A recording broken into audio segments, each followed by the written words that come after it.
narcotráfico en Misiones Prefectura incautó 2 toneladas de marihuana valuadas en 11 millones de pesos.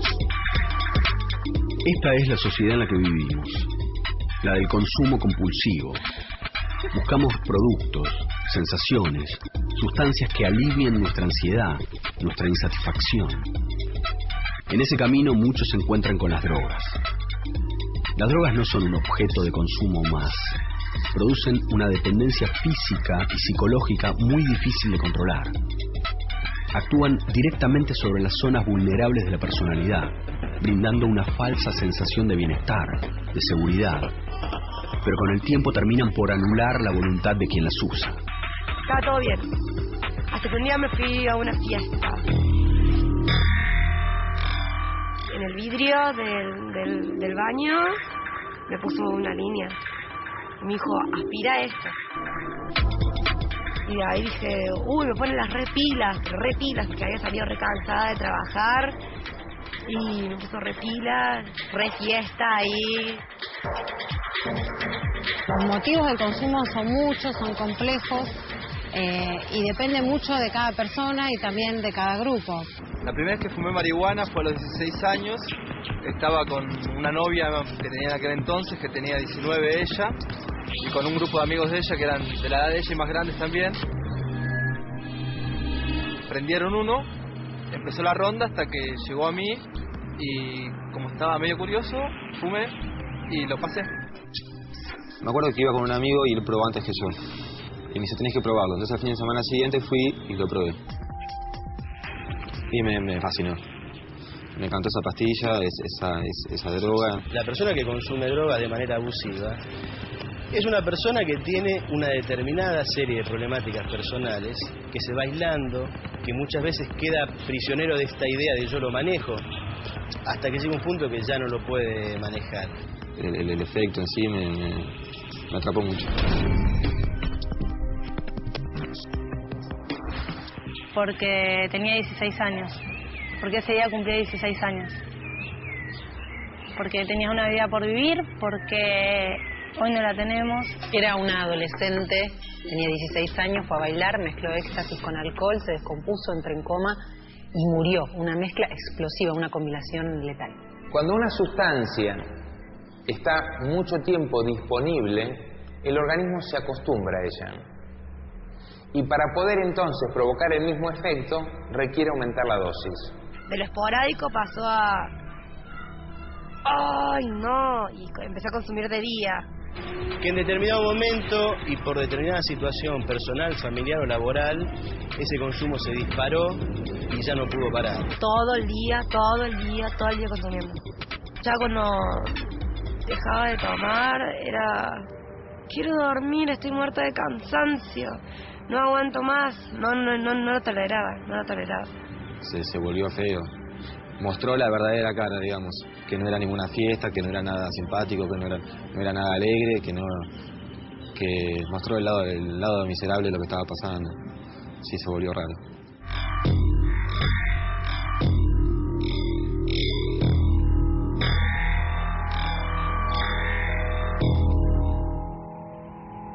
Las drogas forman parte del consumo cotidiano en todos los sectores sociales y en todos los rincones del país. Basta encender la televisión para ver droga en valijas incautadas, en una nueva muerte por sobredosis, por mezcla de sustancias, por el consumo de drogas adulteradas. Salimos a la calle y vemos grupos de personas fumando marihuana, chicos inhalando pegamento.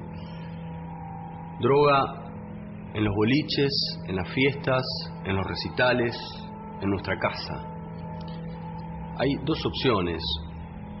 Una es mirar para otro lado, decir a mí no me va a pasar, o a mi hijo no le va a pasar, o yo lo puedo manejar. Y la otra es hacerse cargo, abrir el diálogo, poner las cartas sobre la mesa, asumir los miedos, las dudas, las culpas y hablar sobre lo que nos incomoda.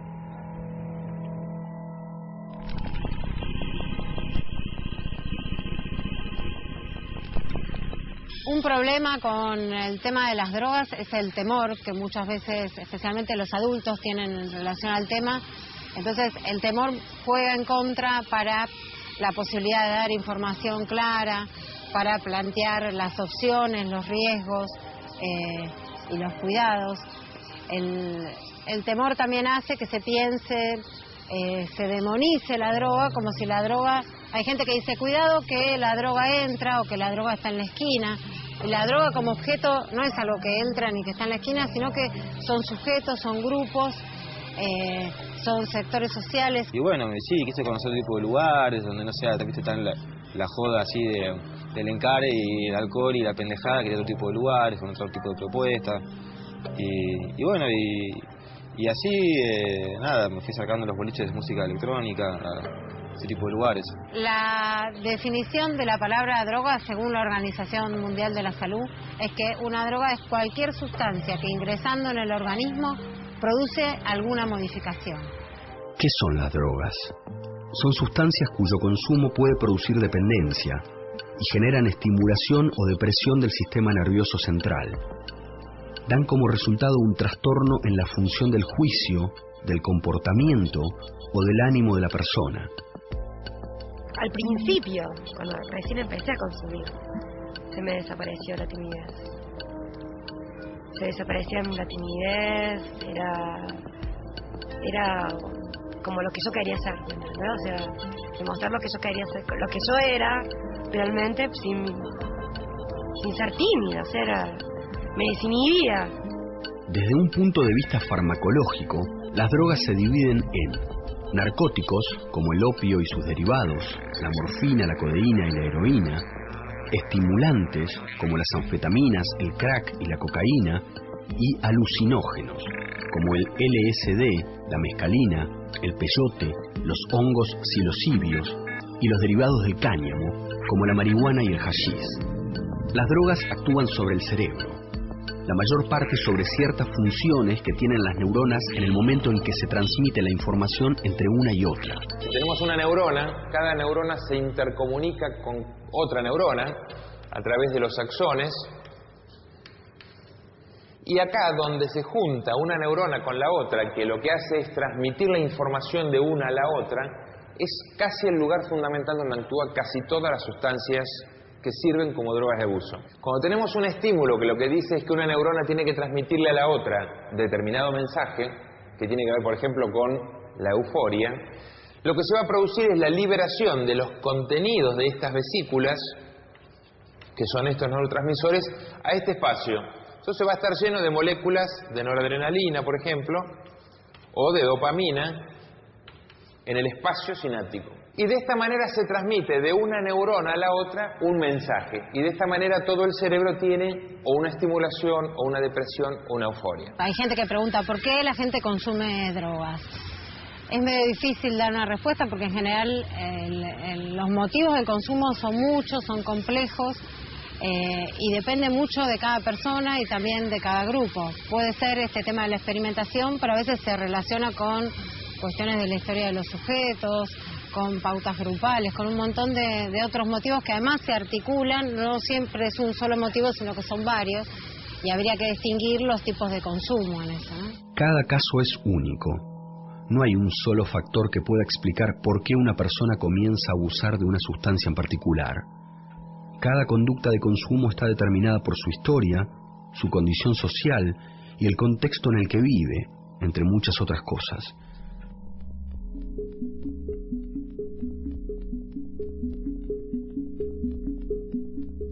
Y la primera vez que fumé sentí, al principio no mucho, digamos que tardó un poquito más, ¿no?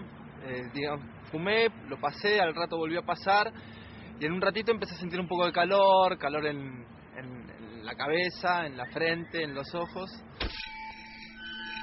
Igual no quería hablar mucho porque la mayoría de ellos estaban muy acostumbrados a fumar y no quería quedar como fuera de lugar, pero sí, terminé después cuando iba para mi casa, nada, sentía que caminaba un poquitito, así que me deslizaba por el aire y me fui a tomar el colectivo y fui todo el camino mirando por la ventanilla y nada, pensando cualquier cosa.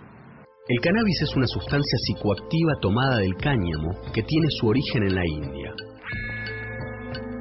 A sus flores o cogollos se les llama en la jerga marihuana y en su forma resinosa se llama hashish. La forma más usual de consumo es en forma de cigarrillo liado a mano. En estos casos se usan directamente los cogollos secos y desmenuzados o bien el hashish mezclado con tabaco rubio. La primera vez que fumé marihuana fue a los 16 años. Estaba con una novia que tenía en aquel entonces, que tenía 19 ella, y con un grupo de amigos de ella que eran de la edad de ella y más grandes también. Según una estadística de la Secretaría de Atención a las Adicciones de la provincia de Buenos Aires, la edad de inicio en el consumo de marihuana habría descendido hasta los 12 años e iría en paralelo con la de consumo de alcohol. Después de esa vez volví a fumar con ellos, con mi novia, solos, hasta que me empecé a juntar con otros amigos, pasando unos años, que también fumaban, y volvimos a fumar.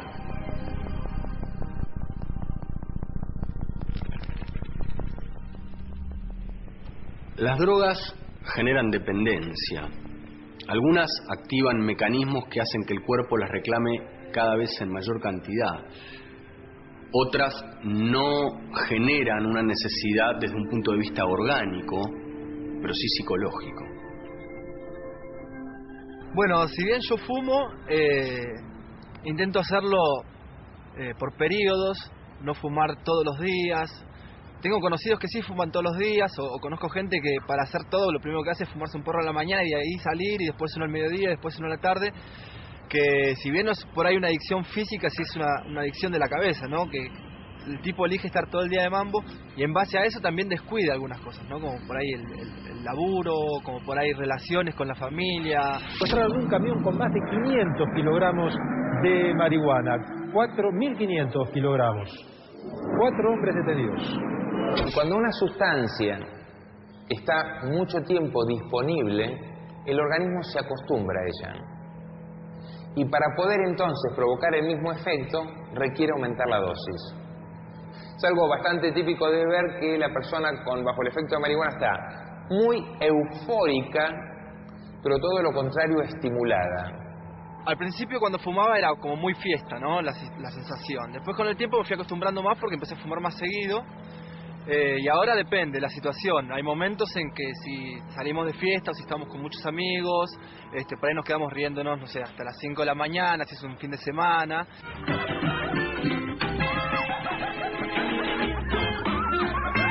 Produce ciertos estados que no te deja tener todos los reflejos al 100%. Entonces, de alguna manera, hay cosas que tenés que tener un poco de cuidado. Vos no podés andar manejando, subirte a una bicicleta, o andar manejando cuchillos o cosas así cuando estás medio fumado, porque te puede llegar a ir mal. Tenés que cuidarte también, ¿no? Bastante, para fumar y estar tranquilo. Para manejar esos estados evito situaciones que me puedan llegar a complicar, ¿no? O sea, no voy a andar subiendo un auto a manejar.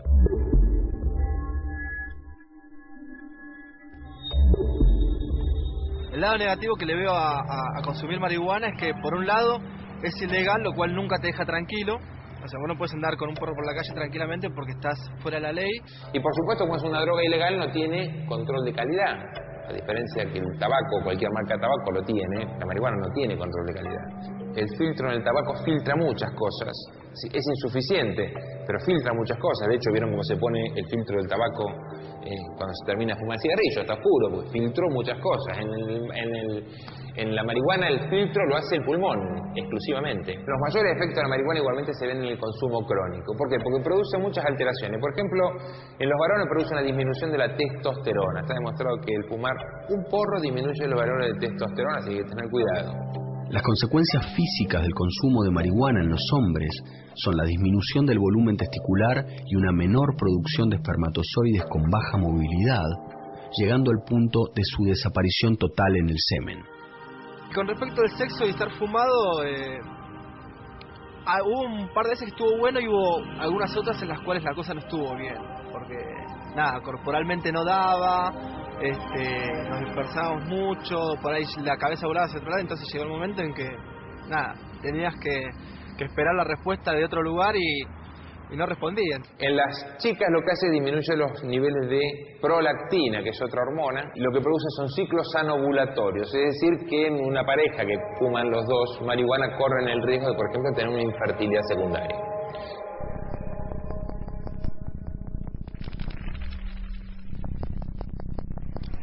Entre los usuarios de drogas, el que tiene acceso a la compra de la sustancia, por ende el que maneja mayor cantidad de dinero, es el que generalmente tiene mayor prestigio y por ende mayor poder.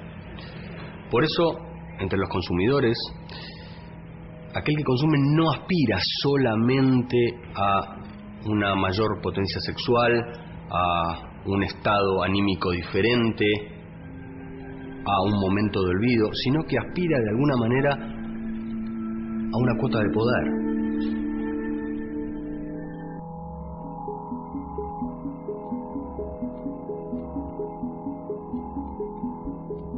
Me seducía eso, me seducía de él que sabía todo de la noche, de que lo conocía todo el ambiente de la noche, me llevaba a lugares donde yo no conocía, que se juntaba gente más grande, estaba todo bien. Hasta que un día me fui a una fiesta y yo había tomado, no sé cómo se llama, tequila, creo que tequila, sí, y me tomé 4 vasitos de tequila. Me tomé 4 y quedé así como media, claro, malísimo. Andrés me vio que estaba media borracha y me llevó al baño y yo me acuerdo patente, que yo estaba borracha, pero yo estaba consciente.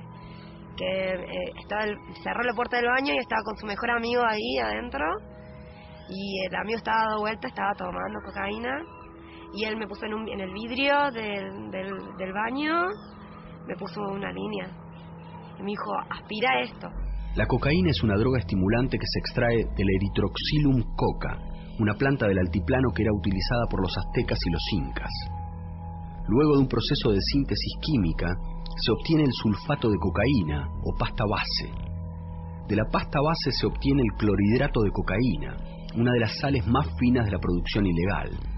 Su uso es por vía nasal o por vía inyectable, diluida en líquido.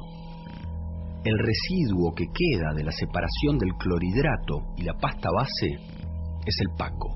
Lo hice, salgo del baño, me acuesto en la cama, porque me empiezo a sentir mal y me empiezan a agarrar convulsiones. Empecé a devolver y me agarraron más convulsiones todavía y me llevaron al hospital. Llegué al hospital de urgencias, me hicieron un lavaje de estómago, no sé qué me hicieron, sé que cuando me desperté hice así, ¿a dónde estoy? Dije, me desperté y me dijeron que había tomado. No es lo mismo la persona que consume cocaína pura que la que lo baja con una benzodiazepina o lo baja con el alcohol. La asociación de cocaína con alcohol realmente es terrible. Y lo que genera son muchos más riesgos sobre el corazón y produce muchos más infartos y muchas más arritmias que aquel que la consumió sola. Lo anticipamos, encontraron una cocina de cocaína en Pilar. Se trata de un laboratorio donde la procesaban para distribuirla en el Gran Buenos Aires. Los traficantes tenían todos los componentes químicos para tratar la coca: acetona, ácido clorhídrico y permanganato de potasio. También usaban toneles, balanzas, tamices, estufas para secar la droga, prensas y hasta un secarropas hogareño con el que centrifugaban la cocaína. Yo empecé a laburar en Sheraton. Fui al Sheraton a laburar de camarera de banquetes. Entraba a la noche y salía el otro día de noche de nuevo y me pagaban re poco y no lo veía a mi nene mucho y así no podía. Así que salí de ahí y empecé a buscar otro laburo. Busqué en el diario y vi busco chicas para una página web, para una webcam, para un video chat. No es sexo y demás. Eso decía en el... Llamé y me entrevistaron, me hicieron fotos, hicieron un par de fotos y a la semana empecé a trabajar ahí. Y empecé a trabajar de noche. Tenía que entrar a las 11 de la noche y salir a las 6 de la mañana. en la webcam. Llegaba a las 6 de la mañana y me acostaba a dormir. Cuando me acostaba a dormir me levantaba a las 9, lo llevaba a tomar al jardín y del jardín lo tenía que ir a buscar a las 2 de la tarde. A las 2 de la tarde tenía que venir, dormir ese tiempito y estar lúcida, ¿me entendés? Para estar a las 3 de la tarde yéndome a trabajar de nuevo. Tenía que aguantar toda la noche y al principio me la aguantaba porque era el principio, tomaba café, hasta que después me agarró como, no, más café, basta de café, porque me dormía, o sea, era imposible. Y de repente le dije, quiero probar, tomé una copa de vino y me fui al baño y aspiré. Fue la primera vez que consumí después de lo que había pasado esa vez que estaba en el hospital. Y de ahí dije, me ponen las repilas, pero repilas, porque había salido recansada de trabajar y me puso repilas. Los cuadros suelen ser graves y decíamos va a depender un poco de la dosis ingerida y de la calidad de cocaína que se ingirió. La muestra que recibimos correspondiente teóricamente a cocaína, se realizó un análisis similar donde buscamos distintos componentes presentes en la muestra por una detección por espectrometría masa, y lo que encontramos acá es la presencia de cocaína en una concentración no muy alta, cafeína y ácido acetilsalicílico. El ácido acetilsalicílico es el componente principal, el principio activo de las cafeaspirinas, las aspirinas normalmente. Por lo que suponemos que esta muestra está cortada con cafeaspirina, que por lo que está aportando cafeína por un lado y ácido acetilsalicílico por otro. Estos son los cromatogramas obtenidos. Este es un zoom del cromatograma de los picos principales. Este es el reparto de áreas de lo encontrado, o sea, son los porcentajes de concentración de cada uno de los picos presentes. 1296 es el tiempo de retención del pico principal que corresponde a cocaína. Cuando el equipo hace el espectro de masa, este es un espectro de masa de una molécula de cocaína, y la identificación según ese espectro de masa es que nos reporta que es cocaína. La absorción de la cocaína se produce a nivel de las fosas nasales y se absorbe en la primera parte de las vías aéreas, en la mucosa nasal. Al ser aspirada, el polvo va tapizando las fosas nasales e ingresa al organismo. Una vez ingresada, el diámetro de las arterias se cierra, comprimiéndose, y aumenta la presión de la sangre. ¿Dónde actúa la cocaína? Bueno, la cocaína actúa en todo el organismo, pero fundamentalmente desde el cerebro. Y esto produce un efecto en todo el organismo.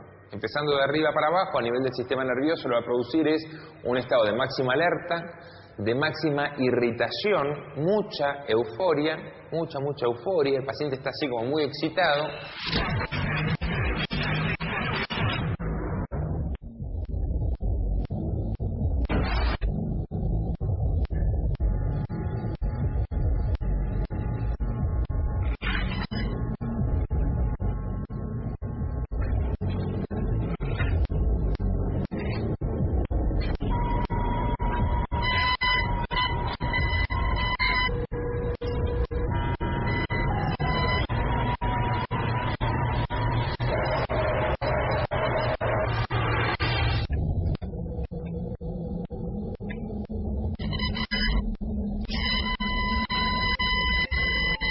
Pero el estado ya cuando dejaba de tomar era, quiero dormir, estoy muerta de cansancio, no aguanto más, no lo toleraba. Y ya se me había hecho insoportable, o sea, no aguantaba ni media hora a hablar y quería consumir, y consumía. De lo esporádico pasó a, ¡ay no! Y empecé a consumir de día. Llegaba a mi casa a las 2 de la tarde y estaba así. Muchísimas de las personas que nosotros atendemos en nuestros centros han vivido también esta experiencia de poder durante muchos años o durante mucho tiempo sostenerse con un consumo esporádico, que en determinado momento y por determinada situación personal, familiar o laboral, ese consumo se disparó y ya no pudo parar. Todo el día consumiendo. Me gasté 3.000 pesos en 2 semanas por las drogas.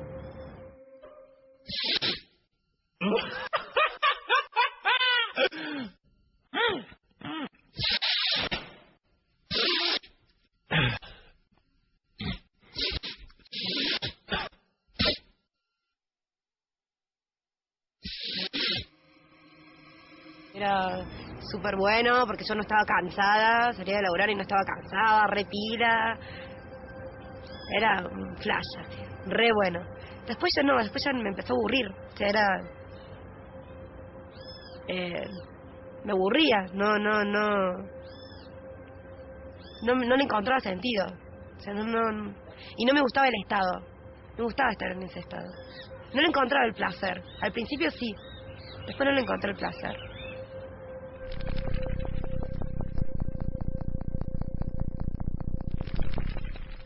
Para muchos el abuso de drogas comienza como un juego, como una forma de experimentación, una curiosidad. Pero a medida que el consumo se va acrecentando, el malestar físico, los bajones, van cobrando cada vez más peso frente al placer cada vez más efímero que puedan proporcionar las drogas. De alguna manera, la omnipotencia que uno sentía al principio va dejando lugar a la impotencia. La persona que consume droga de manera abusiva es una persona que tiene una determinada serie de problemáticas personales, que se va aislando, que muchas veces queda prisionero de esta idea de yo lo manejo, no solo la droga, también la problemática de su propia vida. Y esto va haciendo que se vaya aislando cada vez más y metiendo en encrucijadas hasta que llega un punto que ya no lo puede manejar. Dada su alta capacidad de producir daños y hasta destrucción celular, las sensaciones que eran placenteras en sujetos recién iniciados se convierten en efectos desagradables como agitación, llanto, irritabilidad, alucinaciones visuales, auditivas y táctiles, delirio paranoide, amnesia, confusión, fobias o terror desmedido, ansiedad, estupor, depresión grave y tendencias suicidas.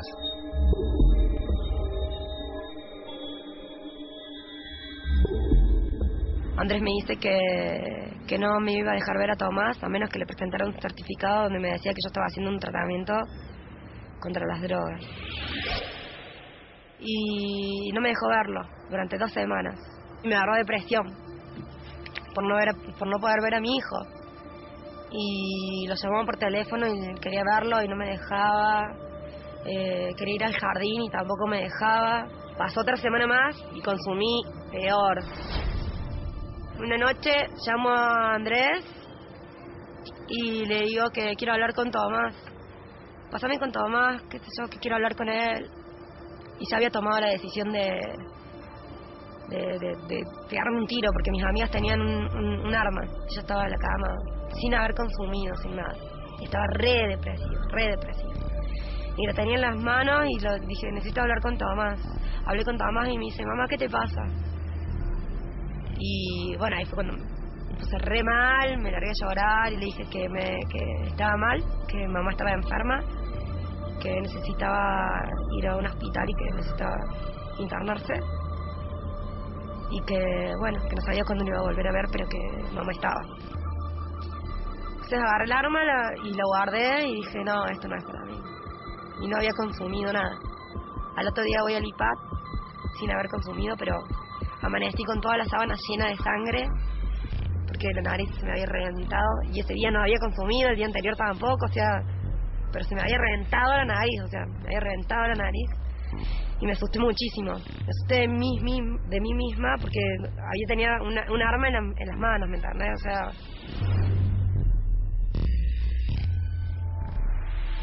La causa de muerte en la cocaína se puede dar por distintos motivos. Uno de ellos son por hemorragias cerebrales, es uno de los más frecuentes. Esta presión, el aumento de la presión intraarterial hace que la arteria cierre su calibre, aumente la presión y las arterias más chiquititas se rompen.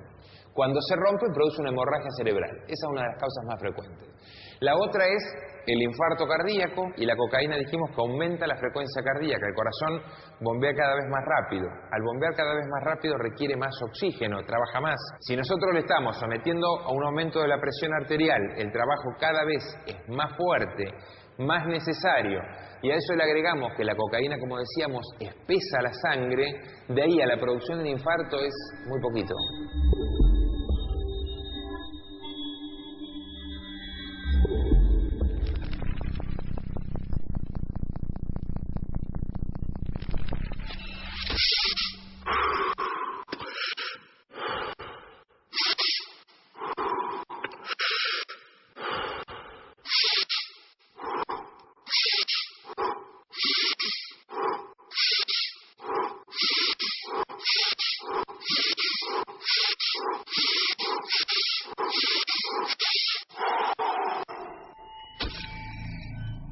éxtasis. Hasta principios de los años 90, esta palabra aludía a estado de plenitud máxima, iluminación mística, clímax, orgasmo. Después se lo empezó a asociar a una nueva droga que comenzaba a tener auge entre personas que provenían de sectores económicos acomodados y ciertas tribus urbanas que circulaban en fiestas electrónicas y raves. Este tipo de mega reuniones de música electrónica se remontan a principios de los años 90.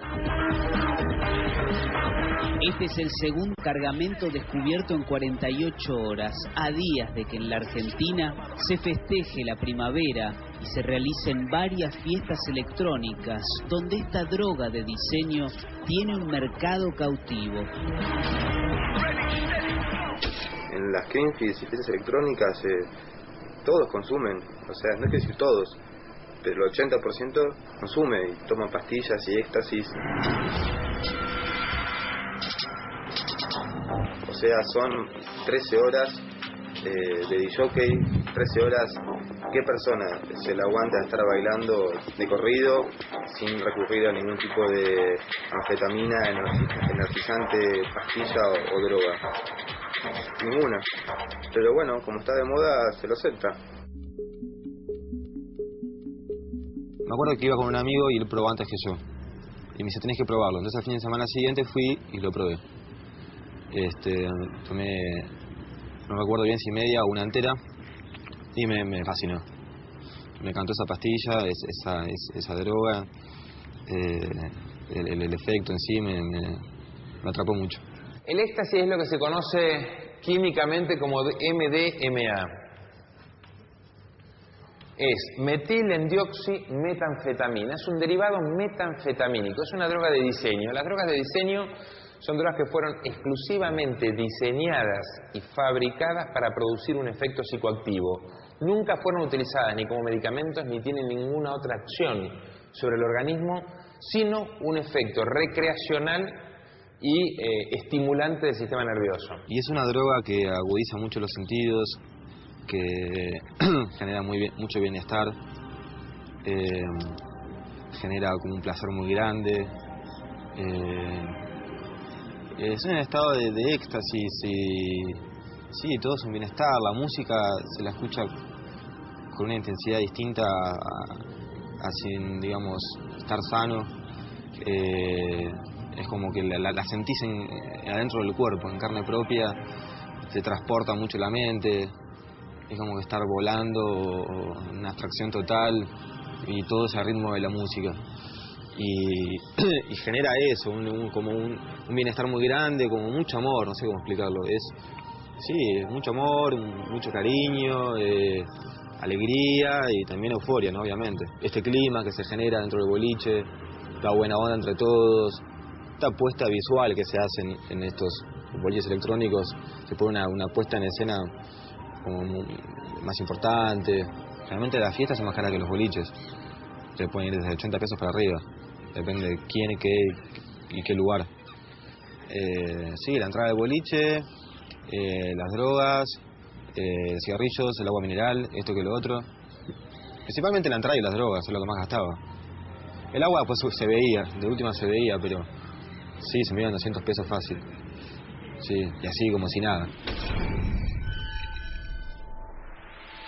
Un verano que mi familia se fue de vacaciones, quedé solo en mi casa y le comento a un amigo, che, estoy solo, ¿por qué no le decís a este grupo de gente, este grupo de amigos, que vengan a casa, ponemos el equipo de música y tomamos las pastillas ahí y hacemos una fiesta privada en mi casa? Y vinieron esa noche y así, no sé, de repente se sucedió de que esto duró 15 días consecutivos, ¿viste? Había uno de los flacos que conseguía estas pastillas como si nada, todavía no sé cómo hacía.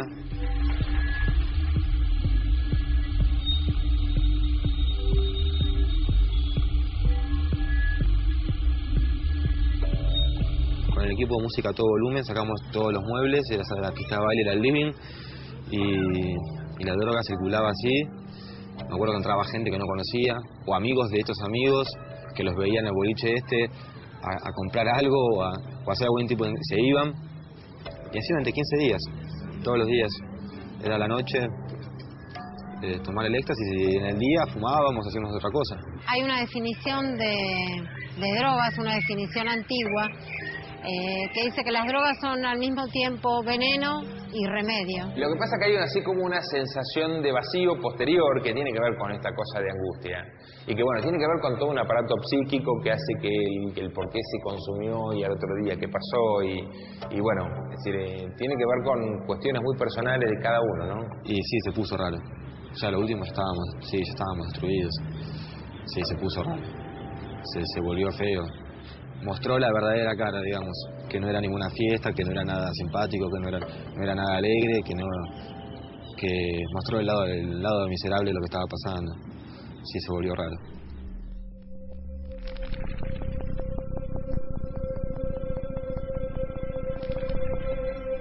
Conseguir drogas ilegales no es difícil. Si alguien quiere probar, va a probar. Si alguien quiere seguir consumiendo, va a seguir consumiendo. Yo creo que el tema es conocer los riesgos. Y el primero es el de perder el control de nuestro propio cuerpo, de la situación en la que se está consumiendo y por ende de nuestra propia vida. El grado de toxicidad de una sustancia depende de la cantidad y la frecuencia con la que se consuma. Entonces, ¿cuál es el límite? No lo sé. Pero las probabilidades de cruzar la línea, de pasarla mal y de perder la vida son altísimas. El 23 de septiembre de 2007, Joana cumplía 16 años. Se vistió, se maquilló y después de festejar con su familia, salió a bailar con amigos. En el boliche le ofrecieron una pastilla de éxtasis. Esa noche, por primera vez, quiso probar. Al rato empezó a sentirse mal, se descompuso y la llevaron a una clínica privada. Nunca volvió a su casa. Era una adolescente, tenía 16 años, fue a bailar, mezcló éxtasis con alcohol, se descompuso, entró en coma y murió. Una mezcla explosiva, una combinación letal. Ese día ellos se fueron a las 2:30 de la mañana, 3, más o menos, para el boliche, para Bloody. Llegaron al boliche y hasta ahí, o sea, cuando ella salió de mi casa, nosotros no supimos más nada de ella, hasta el otro día, a la mañana, que recibo el llamado de mi tía diciendo que Joana estaba en el hospital, que había estado vomitando sangre y que vayamos al hospital. Entonces, bueno, inmediatamente con Sabrina, que es la hermana mayor, y mi abuelo fuimos al hospital. Y bueno, cuando llegamos al hospital, no le encontrábamos a Joana en los boxes de guardia, no la encontrábamos a ella. Y cuando nos abren la puerta de guardia, lo vemos a Gabriel, que es el hermano mayor de ella, más grande, llorando, llamando a mi casa diciendo que yo no estaba en coma. Se le colocó en respirador, pero el estado era muy grave, vivió hasta el día martes y no respondió a ninguna de las medidas terapéuticas instituidas. Aparentemente consume éxtasis con mezclas de alcohol. Esa mezcla que consumió la menor de 16 años es un veneno mortal. Por eso se infartó. El problema grave que tiene el éxtasis fundamentalmente como se lo asocia con otras sustancias. ¿Por qué? Porque cuando se lo asocia con alcohol, por ejemplo, contraponen uno con la otra. Si uno toma alcohol solo, ¿qué va a pasar? Después de un rato la gente le agarra sueño y si sigue tomando termina dormido. Cuando se lo asocia a un estimulante, este sueño tarda mucho más en venir. Entonces, le permiten a la persona ingerir mucho más alcohol en menos tiempo y el corazón es el mismo que recibe mucha más cantidad de alcohol, el hígado es el mismo que recibe mucha más cantidad de alcohol, el riñón es el mismo. Este alcohol no se puede metabolizar y se producen los famosos comas alcohólicos graves que vemos todos los días en el hospital.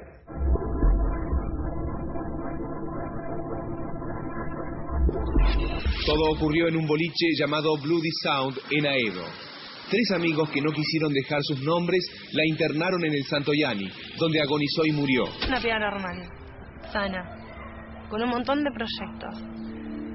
Con un montón de proyectos del sentido de que ella quería ser abogada, con proyectos de que tenía ganas de vivir, de que ese día se había comprado un montón de cositas nuevas para salir a bailar, a festejar sus 16 años. La adolescencia en ese punto se relaciona con el peligro porque hay una búsqueda del límite que es distinto en cada adolescente y habría que pensarlo también muy fuertemente relacionado con el contexto. No es lo mismo ser adolescente en un barrio pobre que ser adolescente con acceso a un montón de recursos o con pertenencia en instituciones.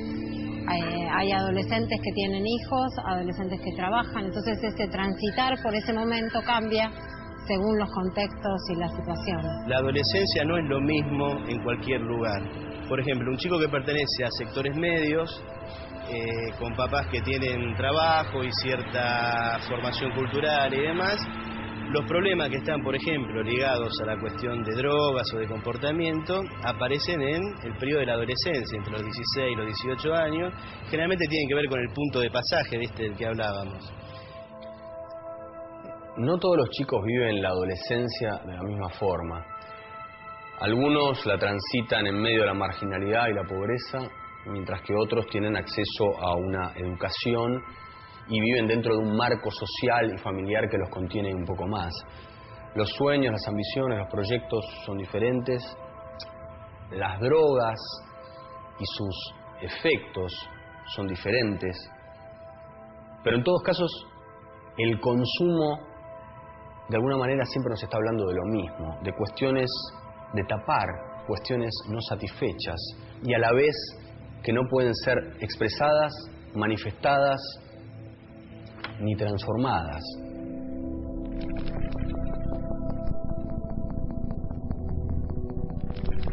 La realidad después era tristeza, imagínate, después de semejantes fiestas la realidad era aburrida, era triste, era chata. Todo se trataba de esperar que llegue el sábado, quería bailar.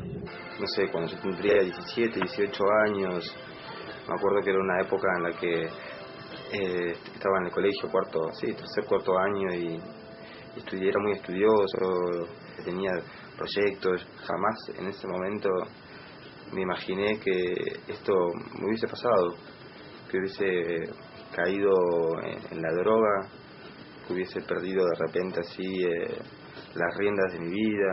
El tema del placer y el descontrol es parte de las prácticas que están convalidadas entre los adolescentes, porque eso también, insisto, se da en el marco de una cultura que dice que está todo bien, que no hay límites para nada y que acá no va a pasar nada por más que vos te descontroles. Y muchas veces pasan cosas.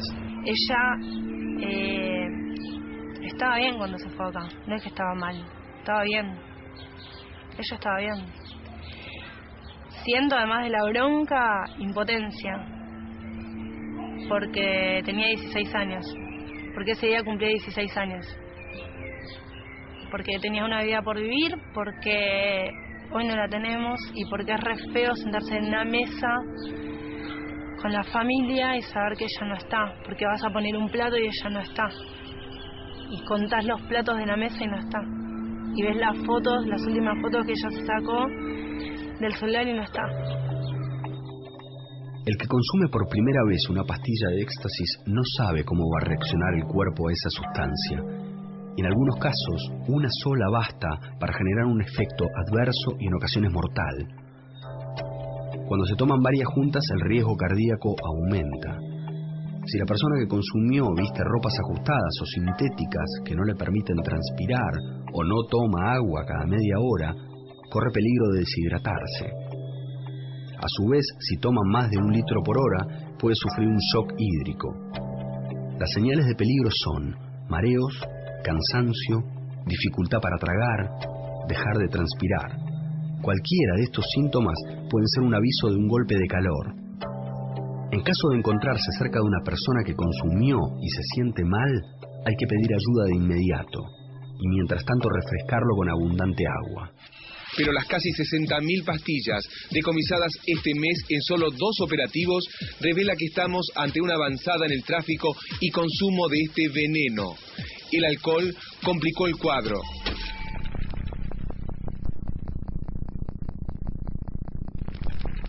Los tratamientos disponibles en la actualidad se basan en la teoría de la abstinencia total, en grupos de autoayuda o en la de reducción de daños y riesgos.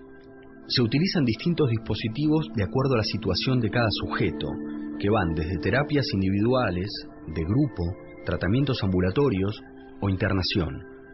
Pero siempre la mejor opción es pedir ayuda. Generalmente los tratamientos tienen elementos terapéuticos, educativos, y la persona va replanteando muchas cosas que tienen que ver con el modo de relacionarse consigo mismo, con el mundo, con la realidad. Muchas veces pasa que a los 6 meses que empezaron un tratamiento, entienden que está todo bien, que ya entendieron todo, que la tienen re clara, y que están listos para irse a la calle. Muchas veces trabajamos con ellos sobre esta idea un poco apresurada, y muchas veces los chicos se van.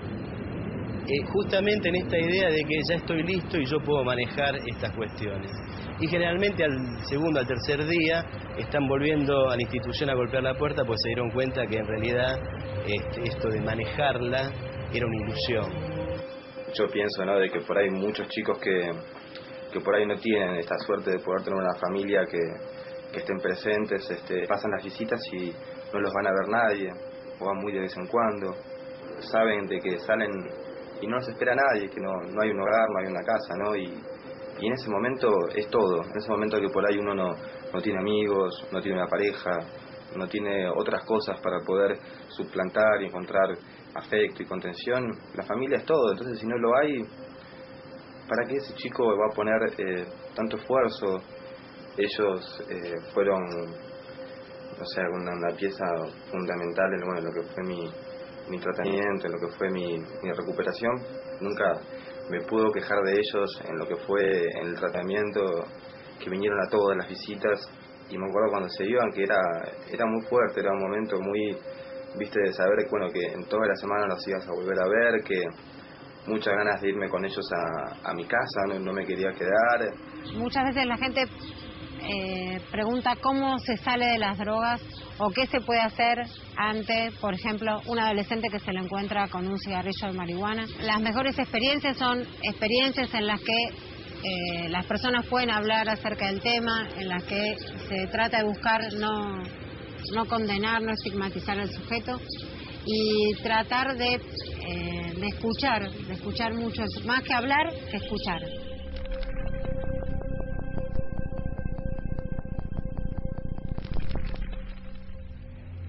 El tema de las drogas, su uso, la dependencia que generan, las víctimas que se cobra, no termina en el individuo adicto. Esa es simplemente su manifestación más visible. El problema alcanza a la política, a la justicia, al sistema de salud, a las fuerzas de seguridad, a la educación, pero creo que principalmente a la solidaridad de cada uno de nosotros. Probar lo va a probar todo el mundo, sea yo, sea cualquiera. No.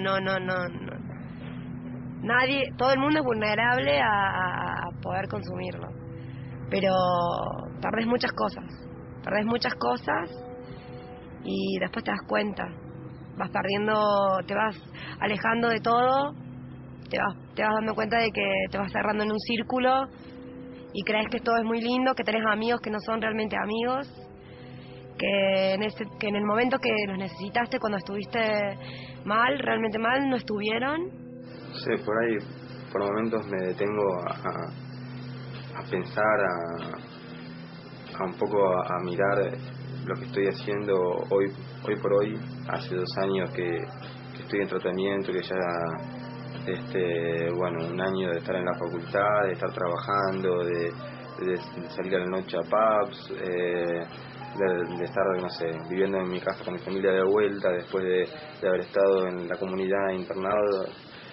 Y nada, empezás a funcionar de vuelta como estudiante, como trabajador, como hijo, como hermano, como amigo, y de repente parás y mirás alrededor tuyo y decís, hace 2 años, no sé, por ejemplo, una noche como hoy, a esta hora, estaba encerrado en mi cuarto, muy drogado, paranoico, mirando para todos lados, aislado, solo, sin poder salir de todo eso y es como muy loco, ¿no? A veces lo siento como si toda esa etapa, en serio, lo siento así, como que si toda esa etapa del éxtasis, la cocaína, la marihuana, fue como otra vida. Como que fue como una especie de infierno o purgatorio en el que estuve, me morí y volví a renacer. Te va cortando la vida cada vez más. Y si seguís, probaste una vez, probalo, pero no te lo aconsejo para nada, en absoluto, ¿no? A los que todavía no lo hicieron, les llama la atención, no tienen ganas de ir, es bueno que no se pierdan de nada, que la diversión y el bienestar pasa por uno mismo, porque van a ir, van a tomar una pastilla y se van a divertir, la van a pasar bien y después van a querer que sean 2 y después van a querer que sean 3 y después ya deja de ser divertido. Y al que ya lo está haciendo, sí, que no se deje engañar, que el objetivo, su objetivo es ir a consumir y a darse vuelta, y que obviamente se puede revertir, y hay un montón de cosas más que son divertidas y diferentes a todo este mambo, que se puede revertir, se puede. Y que así de por sí, así, la vida me haya arrebatado a mi prima, esta droga la haya arrebatado a ella, yo no lo entiendo. No entiendo. Uno afronta los problemas o el fallecimiento de una persona adulta, porque es la ley de la vida. Pero ¿cómo afrontas el fallecimiento? ¿Cómo afrontas el no estar de una nena de 16 años? No podés.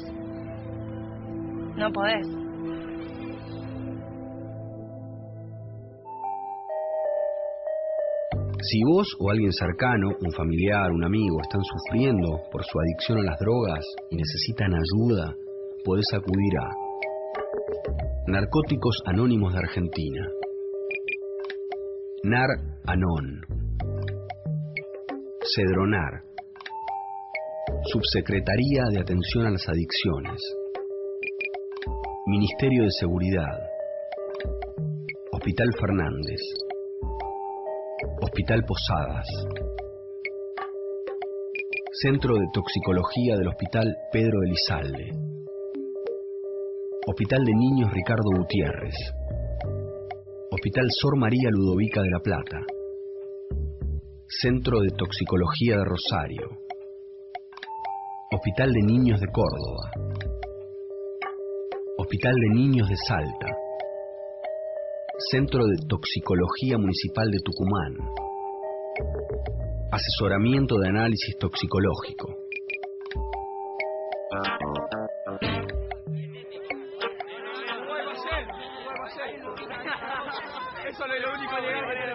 Y ahora hay muchos chicos que se drogan, que la juventud se volvió todos toman alcohol, se drogan, van a los bailes y no saben qué hacer, por eso.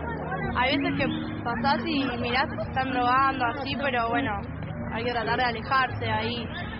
Los adolescentes, sí, creo que 18, 19 años, muchas chicas ya se están drogando, fumando.